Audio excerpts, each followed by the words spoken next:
سربازر جمهوری تاجیکستان قاهر رسولزاده جهت اشتراک در نمایشگاه بین‌المللی صنعتی اینوپروم 2024 به فدراسیای روسیه سفر نموده در ادامه سفر کاری از آثارخانه جمعیت سهامی اورالمشزавод دیدن نمود.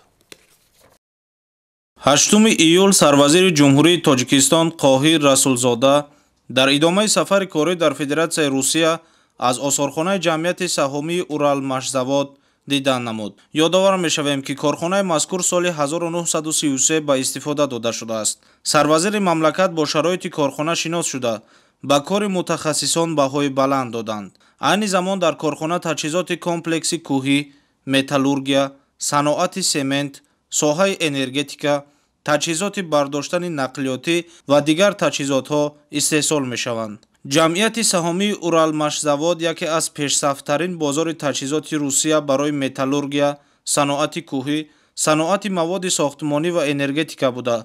در عرصه جهانی همچون پیشرفت‌ترین کارخانه برآورش محصولات هیدروانرژتیکی اعتراف شده است. استراتژی رشد شرکت تأسیس کارخانه ماشینسازی سطحی جهان را پیش‌بینی می‌کند که می‌تواند طلبات مشتریان را با تجهیزات پورا تامین کند. در کارخانه هزارها نفر با جای کار دائمی تامین بوده وابسته به گروه در سیستم‌های علاهیده کارکرد آهن کار و فعالیت می‌کنند. در جمعیت سهامی اورالمشزавод برنامه سرمایه‌گذاری تهیه و عملی کرده می‌شود که تجدید اساسی استحصالات را پیش بینی می‌کند. لایحه اساسی سیستم اتوماتیک کنانیده شده بنقشه‌گیری دوری با استفاده صنعت کاغذ راه اندازی شده است که به کارخانه امکان می‌دهد با طلبات بازار جهانی محصولات واردات نماید. در برابر کارکرد آهن همچنین در کارخانه کارتون نیز استحصال می شود. مورد به یادآوری است که کارخانه تجهیزات‌های زمان معاصر را وارد کرده است و صفت اشیای خام از تامین کنندگان روسیه وارد شونده